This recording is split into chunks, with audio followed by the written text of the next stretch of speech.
The history of West Africa. Today we're going to take a look at the Empire of Ghana. So to get started, here is a picture of the continent of Africa, and here is where the present-day country of Ghana can be found. Now, not to confuse you, but the present-day country of Ghana is different from our topic today, the Empire of Ghana. Here is a close-up of West Africa. Once again, the present-day country of Ghana is located there. However, the Empire of Ghana is located more in the central portion of West Africa. So if on a quiz, let's say, you were to see a question, true or false, Ghana is located in the area that was once the Empire of Ghana, hopefully your response would be false. So to get started, the first people in Ghana were farmers. These farmers were often threatened by nomadic herders. Farming families began banding together for protection. They learned how to work with iron and made tools for farming, increasing food production. People also used iron to make weapons. Over time, these farming communities grew in size and strength. Because of Ghana's location, trade became an important part of their society. During this time, what do you think the two most valuable resources were? And a couple of hints.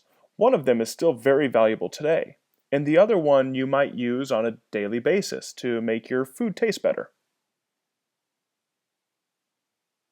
Time's up.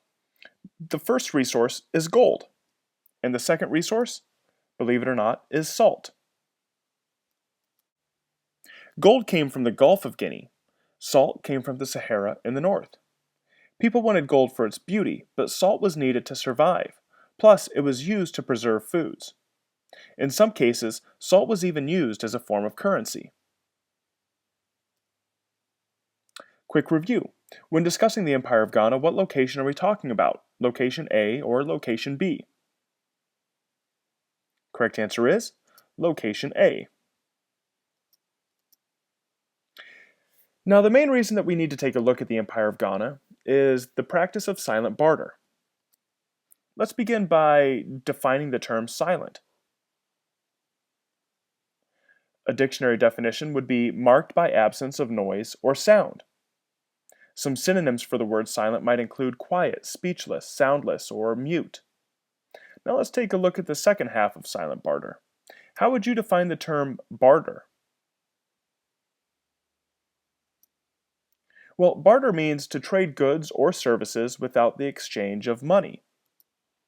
Some synonyms could include swap, trade, or deal. Now that we know what silent means and we know what barter means, how would you define the phrase silent barter? Silent barter means to exchange goods without ever contacting each other directly. Now, how is this done? Step 1. Salt traders go to a riverbank near a gold field and leave slabs of salt.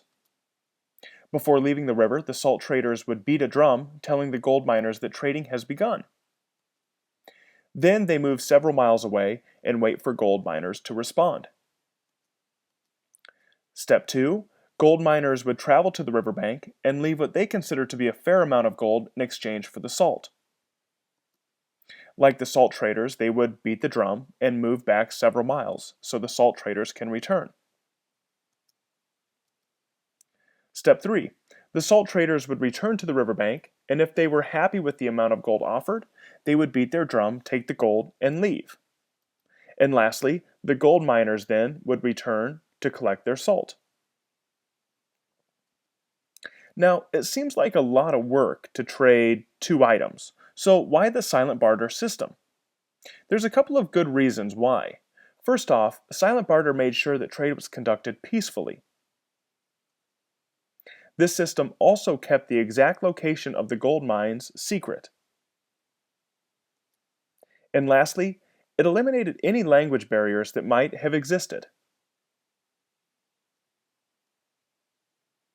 As trade increased, Ghana's rulers gained power. Their armies grew as well and eventually took control of trading in the region.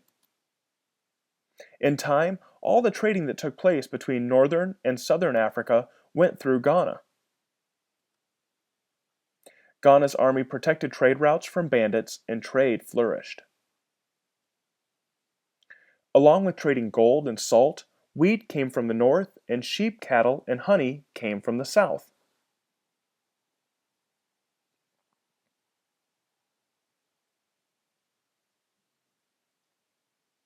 Ghana's rulers were always looking for ways to make money. They taxed the goods that traders would bring into Ghana. They would also tax the goods that traders left with. They taxed the people living in Ghana, and they also forced neighboring tribes to pay tribute, which is basically money to protect them from Ghana taking over their tribe. In the mid-1000s, Ghana was rich and powerful, but by the end of the 1200s, the empire had collapsed. Three major factors contributed to its end. One was the invasion by the Almoravids. Secondly, we have overgrazing. And third, internal rebellion. Thank you for watching.